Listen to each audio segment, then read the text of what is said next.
All right, welcome everybody. It is Friday, January 17th, and you are joining the House Energy and Digital Infrastructure Committee. We are doing some basic welcome to the legislature homework this week. And so we are joined today by the clerk of the House, and I'll let you introduce yourself for the record in a moment.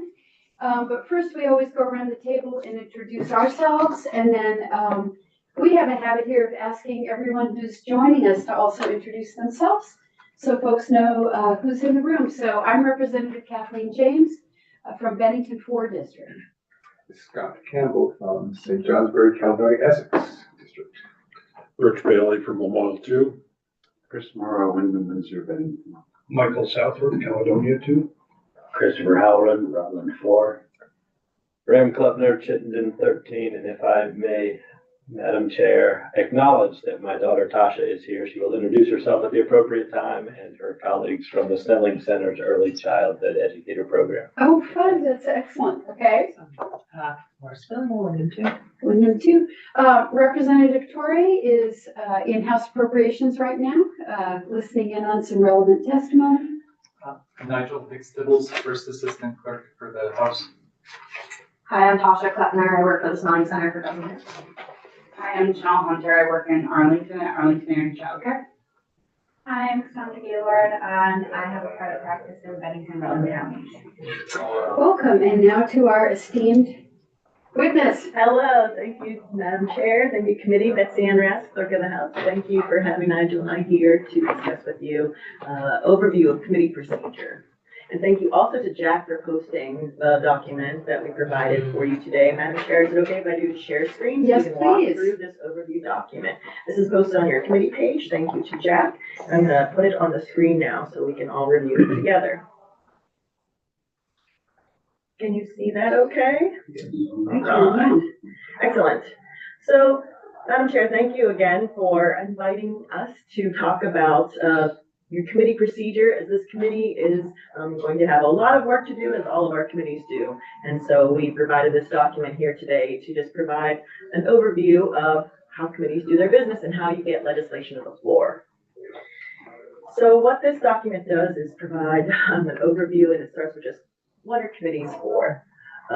So committees perform the fundamental task of considering and making recommendations on legislation. And I like to think about it as the committees being the heartbeat of our legislation, because all of our work flows, most of our work flows through committees to get legislation to the floor. So what this document does is provide an overview of the role of committees in our legislative process and the rules that apply to them as they work on those tasks that are assigned to them. So big picture, committees are instruments or agencies of the body appointing them, and their function is to carry out the will of the body. So the House has its standing committees to consider bills referred or committed to them. And the functions of a committee are purely advisory.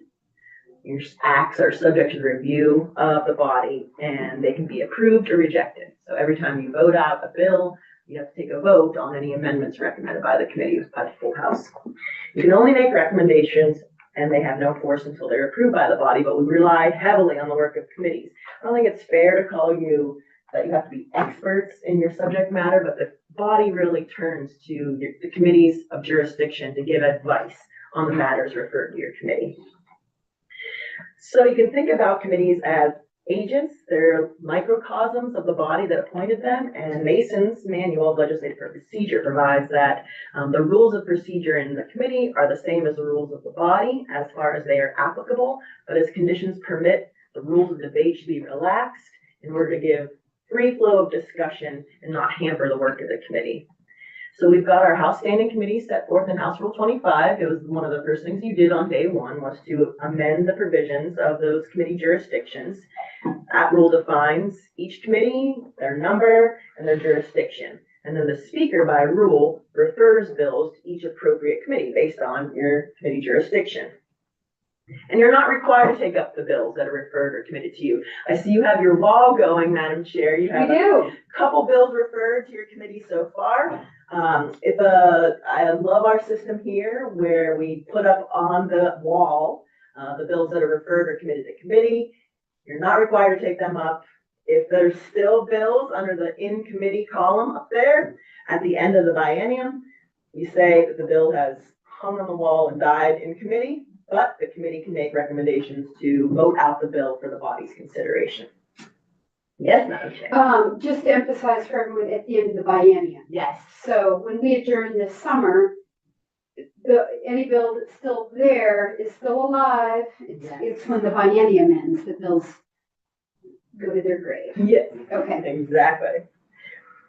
So if a committee does want to take up and pursue a bill and only votes it out, you're going to be reporting the bill. We have to describe what reporting the bill is. But if you do vote out the bill and have a fiscal impact, we also have a rule that it needs to be referred to one of our applicable money committees. So if a bill or a committee report would impact state revenue or materially affect the revenue of one of our municipalities, it has to go with the means. And if a bill carries an appropriation that costs money, the expenditure of money, it has to go to appropriate. So they have oversight of those fiscal issues.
And then also a bill can be thereafter committed to another committee, and that's upon motion. So a bill can be released from a committee and committed to another one, or sometimes you have these big bills that cover the jurisdictions of multiple committees, and so members will make motions to ensure that a bill goes to multiple committees of jurisdiction through a motion to commit. But in all of these cases, if the committee wants to report the bill, i.e. vote it out, the committee's got to follow the subsequent procedure to ensure that the bill gets on the notice calendar so that it ultimately can be considered by the House. And this is where we're going to get into some more of the nuts and bolts of getting the bill on the notice calendar. So we're talking here about what is called a committee report. When you hear that phrase, committee report, it's the term used to describe a committee's recommendations on a bill referred or committed to the committee. So often the two most common reports are reporting the bill favorably, which means the committee is not recommending any amendments to the bill as they received it, or favorably with amendment. That means any amendment that the committee wants to recommend, that's a favorable with amendment committee report. I'll also note less frequently used, but options that are available are to report a bill without recommendation. That means the committee's not taking a position on it, but it is at least getting the bill out of the possession of the committee and back into the possession of the House. And then adversely, meaning the bill should not pass. We don't see those too often, but they are available in our House rules. So how do you go about voting on a committee report? Well, we provided here a hyperlink to a document on the clerk's page that provides some of the common committee motions that a committee can use to vote on a committee report. So if you click on that link, it'll take you to this other doc about motions that you can use. I won't spend time on that now, but that doc is available. The motion just depends on what the committee is recommending. Is it favorable, favorable with amendment? It also depends on if it's a House or Senate bill, because the House can actually amend a bill, a House bill, but it can only propose to amend a Senate bill. And conversely, the Senate can only propose to amend a House bill and can amend a Senate bill. But we have that respect for each other's chambers. I'll just note here that if a committee is voting on a committee report that is favorable with amendment, you'll see in that hyperlink document, there's two votes. First, there's a vote on the specific amendment that you want to approve. So I move that we approve amendment XYZ. Is this vote, excuse me, is this vote in committee before, or is this on the House floor? In committee, yes. Okay. Yes. These are the votes the committee would take if it's favorable with amendment. You need to have that vote on your final amendment. That's the first vote. And then your second vote is to report the bill favorable with amendment, meaning that amendment that you just voted to approve in the first motion, first vote. But it's that second vote, that's the one that's important. That's the one that gets reported to our office, and that's the one that gets reported in the calendar. That second vote to report the bill favorable with amendment, meaning you actually want to get the vote, you want to get the bill out of your committee and get it to the floor with that amendment. So you've gone so far as to report a bill, vote a bill out of your committee. You want to see it carry on. What happens next is that the chair designates a bill reporter who's going to be responsible for seeing the bill through the process. So this is set forth in House Rule 31. The chair designates a member of the committee to be the bill reporter. This is the member who delivers the committee report to the clerk's office, and by the language of your House rule is responsible for the committee report's accuracy, the propriety of its language, why do we need it, and for explaining the committee report when it's considered by the House. So it can be a really big responsibility for some of these heavy duty bills that you have. There's got to be one bill reporter that's designated by the chair. Although for these huge complex bills, you can also have some assistance as the bill reporter, where you can plan it ahead, where you can yield to other members of your committee to be backup for you. But it is that one bill reporter who's responsible for getting it to the floor. Yeah. When we talked a little bit about this on the first day, and I had mentioned that our hope is that as we move bills to the floor that we support as a committee, anybody who wants to have a chance to present a bill on the floor will have the chance to do that. So if we're bringing a bigger bill and we're going to have a chance for everybody to kind of help out, do I name one bill reporter, period, and then informally we yield to other members? Yes. Okay. It's good to have that plan in advance, okay? How Yeah. are Oh, yeah. members of the committee going to support this bill reporter? And in practice, you can talk to your chair about this, but usually they take it a little easy on the newer members. So the newer members don't have to be the major bill reporter for a huge piece of legislation. That's why we put the new members out front, you know.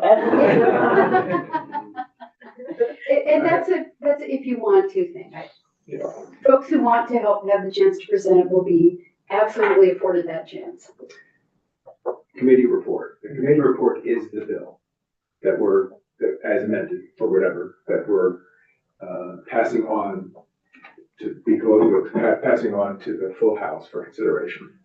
It's your recommendations on the bill. So, Yes, your committee's but we final colloquially recommendation. refer to the report as what the member said, what the bill reporter says on the floor, I'm sorry. right? I call what you just described a floor report, like the actual Okay. words spoken on the Yes, floor. okay. Your Floor committee report. report is your official recommendation. Which could be an is amendment.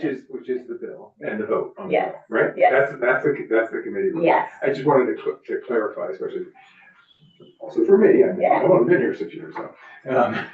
But for the new members, that we talk about bill reports as, you know, the floor report and committee report are sort of conflated, so. Yeah, it's not like the bill report is some 10-page homework assignment that somebody writes. It's the language The of floor law. report is Exactly. homework report. Yeah, then the floor report is your homework. Madam Chair, your floor report, do you read the verbatim of the bill or a summary of the? You don't. So Betsy Ann could discuss this, but in general, in bills I've reported, the floor report is sort of my introduction. And there are things you say, and then you kind of then you read your homework. This is a bill that our committee took up for this, and that reason, and we think it's solving this and that problem, and here's why we're doing it, and, you know, these are the people we heard from, and thank you, and we ask for your support. So it's kind of your pitch, but there are certain things you have to say. And then everybody's read the bill, the actual language that is going to appear in the calendar for members to follow along, the actual statutory What language. the bill says. And I can share. Yes. Carol, Representative Hedi wrote something up years ago that she has shared around, and I have a copy of that, that I'll share with people about how do you structure a floor report. And this document also at the end provides some cheat sheet notes on how to give a floor report as well. Very helpful. We'll all be helping each other. This is not something we do alone. So in addition to, and Madam Chair, I'm cognizant of the time. Yes, so sorry. 10:45, I think I just want to make sure I'm giving you enough time. I'm not going over, but in addition to explaining the committee report on the floor, the bill reporter is also going to be asked to provide the committee's straw poll vote on any subsequent committee reports or individual member amendments that would impact the contents of the bill within the committee's jurisdiction. We call it a straw poll vote because once you vote it out, you no longer have possession. So it's more of an informal vote that is is meant to present the committee's opinion on any amendments that are subsequently recommended that are within your committee's jurisdiction.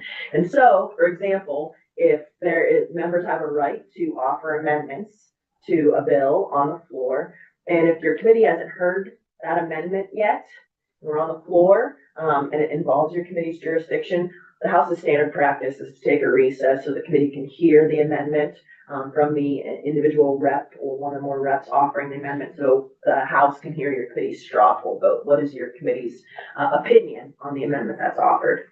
Madam Chair, wouldn't it be better practice to have amendments done before we pass the bill to?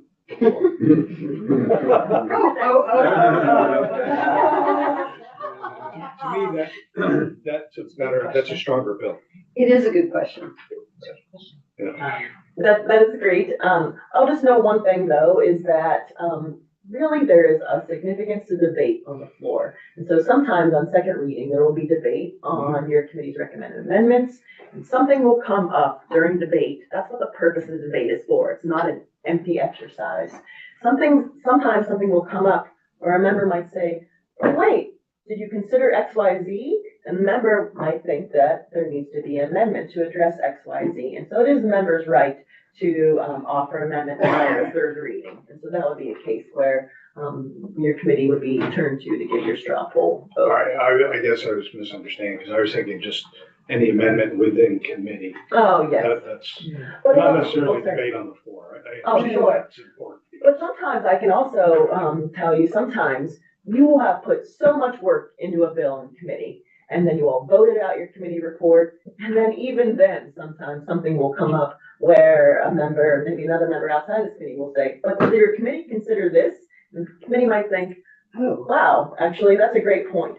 So at that point, if you, members of the committee do want to offer an amendment to address that separate issue, because you no longer have possession of the bill, it would need to be the individual members who agree with the amendment would sponsor an amendment to, could be your committee report or the bill itself. It has to be individual members because you no longer have possession of the bill, you voted it out, you reported it out. So, individual members of the committee can also offer an amendment after you've already voted out your committee report. Thank you. Thank you. I have Great a question. clarifying question Yeah. about, are you on this one? Yeah, Yeah. so, as an independent observer, of this process over the years, it is often considered friendly. They would, things are friendly amendments or not friendly amendments. So friendly amendment is something that the committee supports. And so if another committee or another member comes to the chair or you, and then you go to the chair and say, oh my gosh, there's this thing. And then our committee says, you're right, and it comes out of our committee, that is often considered a friendly amendment as opposed to somebody standing up on the floor. Sometimes I offer unfriendly amendments that, the committee does not support as an individual member. So there's a difference a lot of times in how the body perceives them. The body can do what they want Sure. either way, but. Yeah. Just a clarifying question with that. What if, the result isn't that we want to initiate an amendment, but we want to get more testimony on that suggestion from another member? Sure, well, there's always the ability to move to postpone action. So say you heard additional information after the bill was read the second time, we've already gone through second reading, the next legislative day is third reading. But, whoa, that member really raised a great point. We need to discuss it more. You might not be ready for the bill to go to third reading or have third reading the bill. So in those cases, there is always the option to move to postpone action until the committee has had enough time to thoroughly consider the point that was raised. I see. Okay, thank you. Yeah. So just a note here too, so if the bill makes it across the House finish line, the House passes the bill reporter is also going to follow the bill through its process and then explain to the House any proposals of amendment the Senate has messaged back to the House, and the committee's, again, straw poll vote on the committee's recommendations to how to act on the Senate proposal of amendment.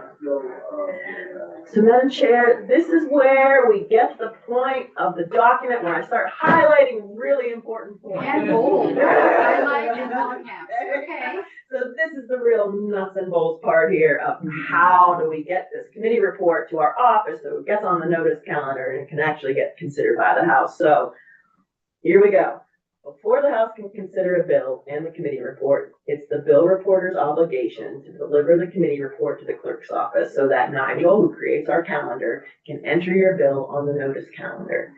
And we accept committee reports electronically. We used to have this system where we would actually hand out the original bill along with an index card that was a receipt, and the clerk staff would go up to the committee chair or clerk and say, will you sign this index card as a receipt that you received the bill? And then you'd actually have to hand in the paper copy of the bill when you've actually reported it out along with your committee report on paper. We pivoted during COVID to all electronic operations, and this is a lesson learned where we are continuing to accept committee reports electronically, and we do that by email.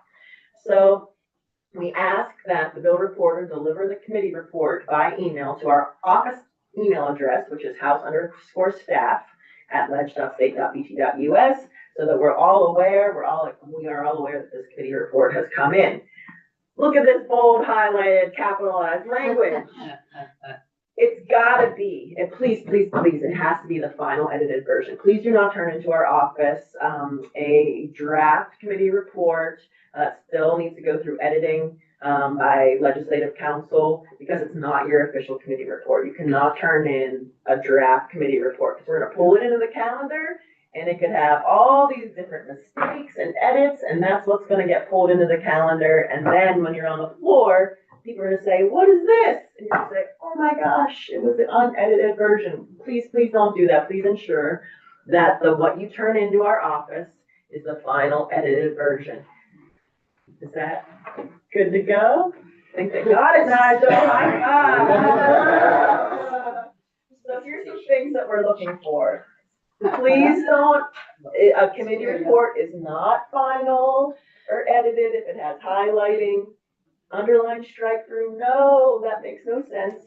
Please, please, please make sure it's the final edited version. And also, just a note here, it's the bill reporter by rule who is the one responsible to deliver the committee report to our office. So we can only accept the committee report from the bill reporter.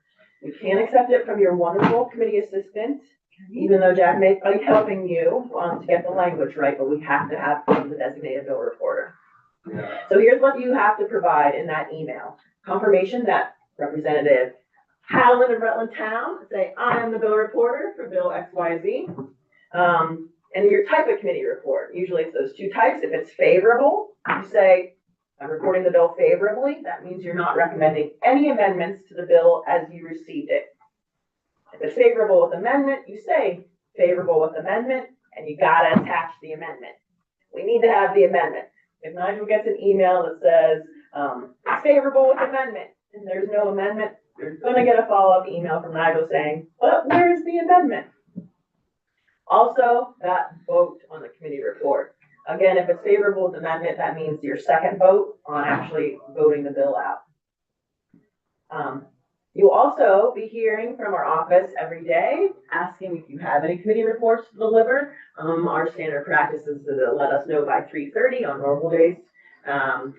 If we don't get a response back indicating that you have a committee report, we're gonna presume that you don't have anything to report that day, and so we are not going to be waiting on you to deliver a committee report. No response means, all right, House Energy and Digital Infrastructure does not have anything to report. Are you? Yeah, I have my hand up first. I just wanted to confirm, I believe Nigel is asking to hear from us every day either way, right? Yes. Okay. And just clarifying that committees, so the chair could say, Madam Clerk, we anticipate voting a bill out at 4:30 Yes. or at 6 PM tonight. Yes. Can you hold the calendar open? Totally. And we will. And you will. And we, thank you, Representative Sedalia, because if we get that message, then we're gonna be there waiting. And waiting, and waiting, because you told us that you are gonna have a committee report, and we're going to be there. And if the committee actually decided, oh, we don't want to, we decided not to, we'll take it up tomorrow, we're going home, but you didn't tell the clerk's office, we're still gonna be there waiting. And then we're going to start to try to hunt you down. And we might be cranky. And you don't want to see us cranky. So please, please, please, that's the other highlighted language. You should deliver the committee report to us as soon as you have the final edited version ready, and let us know if any of your plans changed. If you decided you need a little bit more time, you're not gonna ultimately vote it out today, let us know.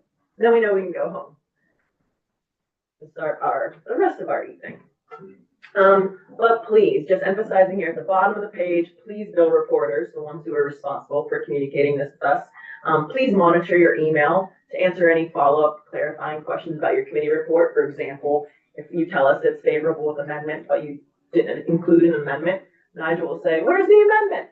And we really need you to respond to those emails. Please monitor your email, and you won't know that it's actually received until you get a confirmation email from Nigel. So really, really, really monitor. You're really responsible for monitoring and being communicative with us, letting us know and waiting for us to confirm that you're good to go. You don't know that you're good to go until Nigel says you're good to go. Okay, one more copy. And very busy days around crossover, end of the session.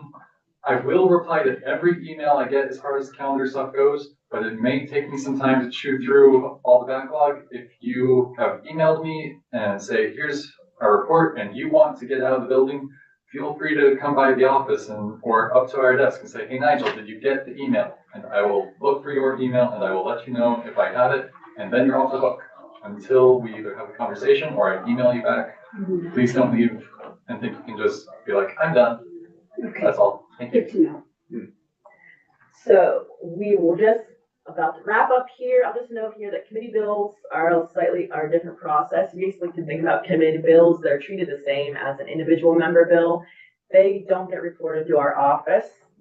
It has to go to drafting ops because drafting ops puts it in official bill format. It's like what you do for signing out your individual member bills. And so there's a separate process there. If you're actually going to have a committee bill, you send it to drafting ops, the chair has to confirm. But we appreciate knowing about the committee bills. If you can remember to include us on your email when you actually submit that committee bill draft to drafting ops to let us know that it's coming.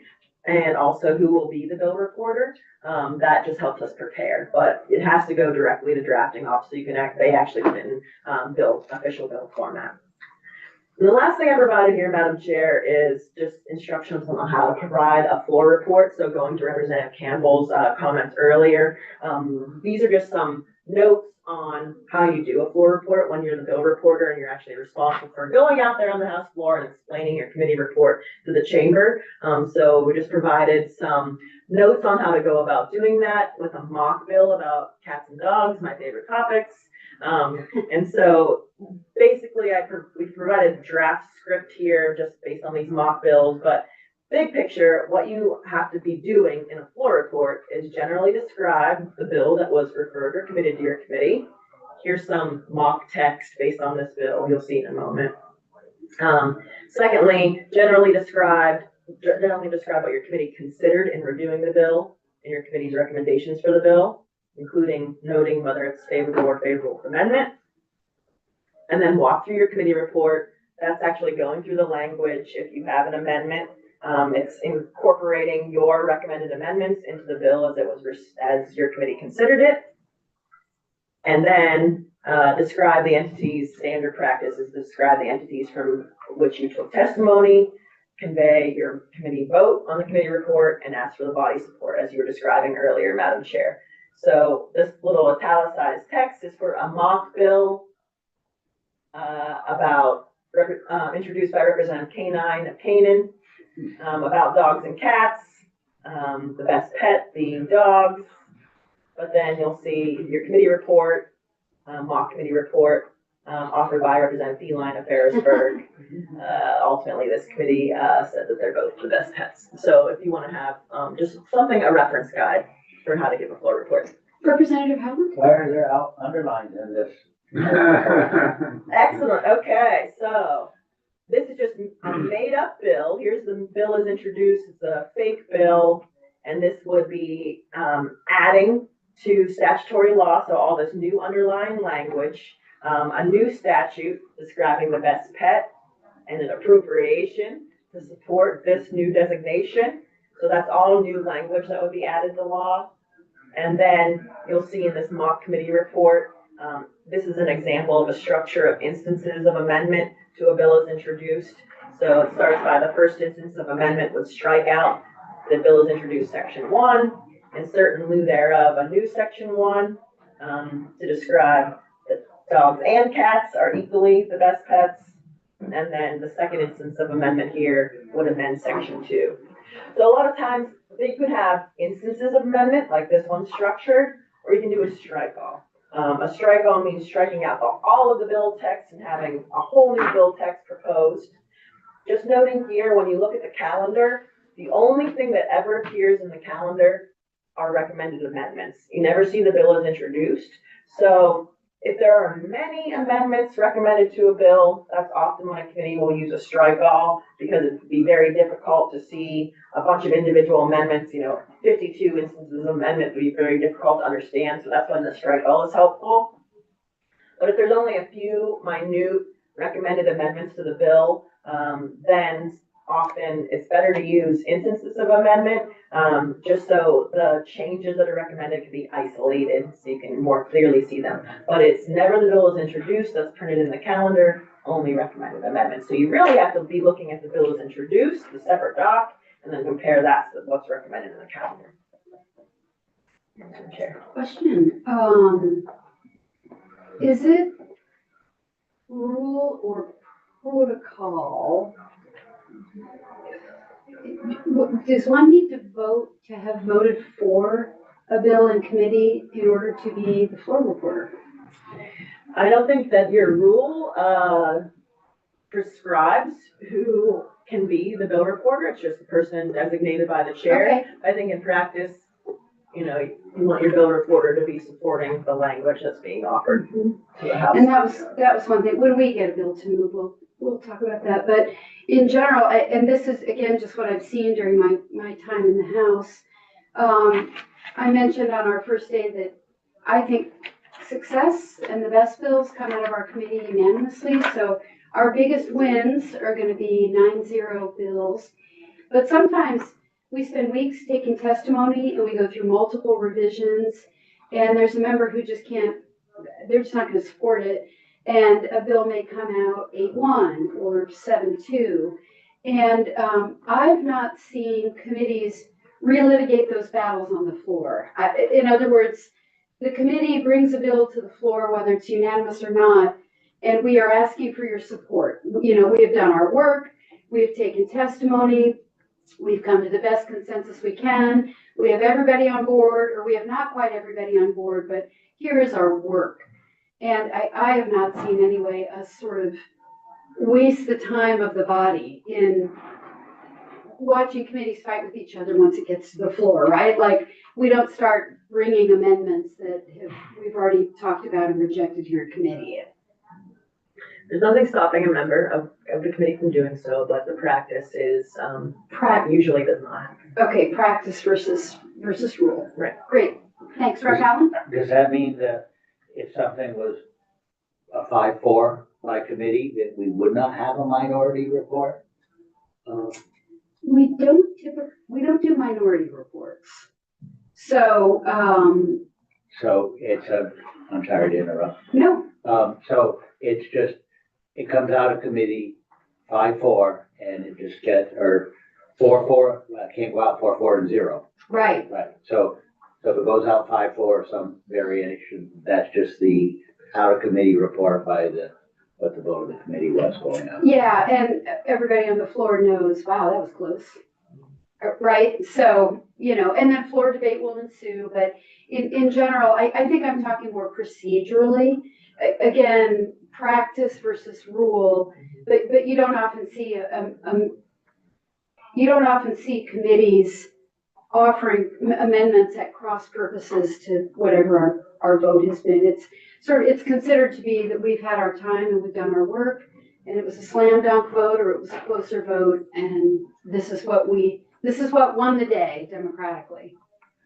So if a legislation had referred to a committee, but then had another committee that we sent it, that the originating committee sent it to judicial anything, and there's no report of what the committee it was sent to, they would report on it, come back to our committee, and then get reported out of our committee. Betsy Ann, that's a great question. So let's say, use it as a great example. So let's say this committee reports out a bill and then it gets committed to, hypothetically, the Judiciary Committee. The Judiciary Committee is going to be looking at the bill as introduced, plus this committee's report. And I like to think of it, I always think of food references. So I always think of it like a layer cake.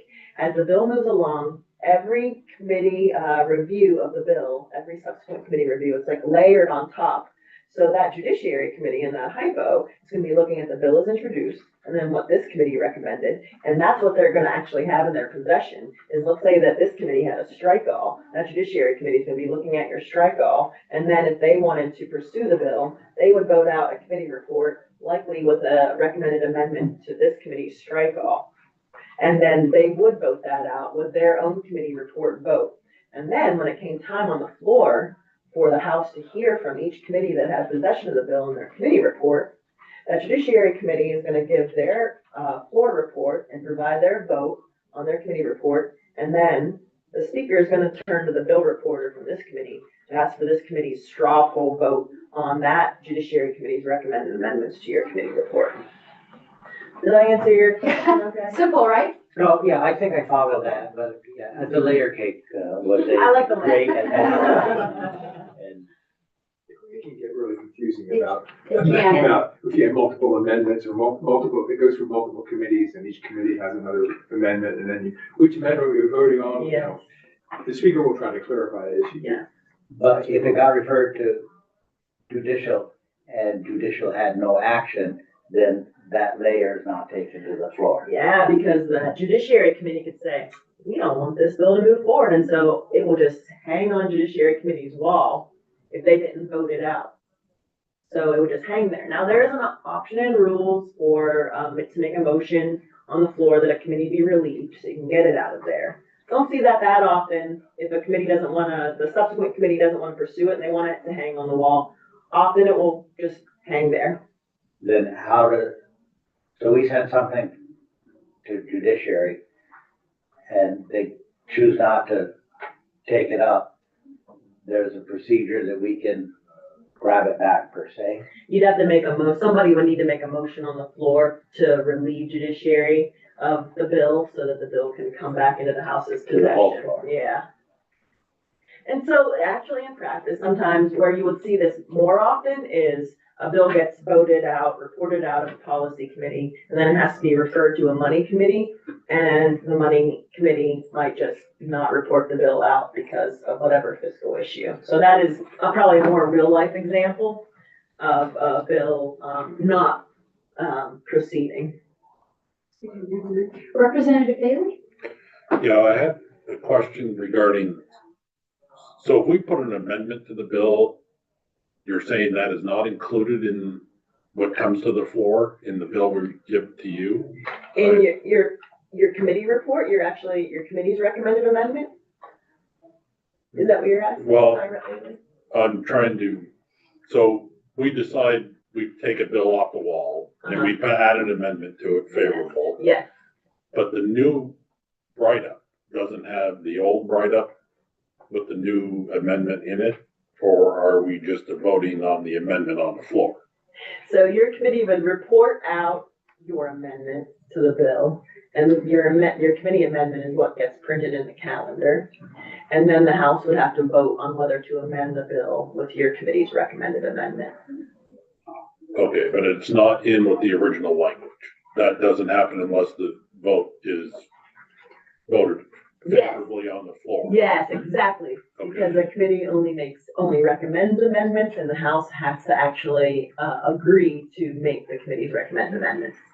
Okay. Nailed it. Great. Quick question. We are the committee that goes long. I'm gonna start keeping that in my mind. Yeah. More a parliamentary question, so maybe inappropriate, but can you quickly tell us which motions require a second and which do not? You don't have to have a second. On anything? Anything. Okay. You don't. Yeah, it's in Mason's manual. Seconds are not required. So any member can make a motion and then you don't need the second to be able to vote on that motion. You'll see seconds a lot in nominations more often, and sometimes members will second a motion in committee, but a second's not required. Thank you. Yeah. Just one minute. So what vote is required if it just gets killed in committee? You just don't even have to take a vote. Yeah, they'll just hang up there. Yeah.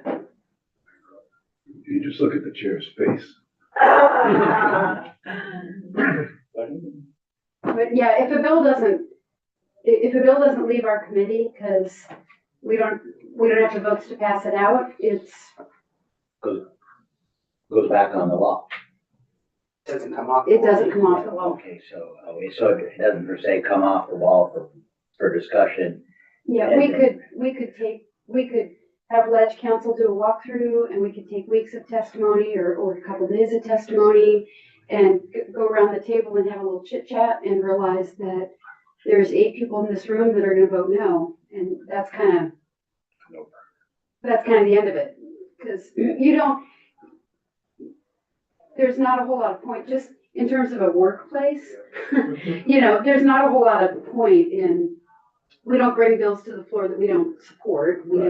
That's a waste of everybody's time. And so if there's not the votes to get it out of committee here, that's that.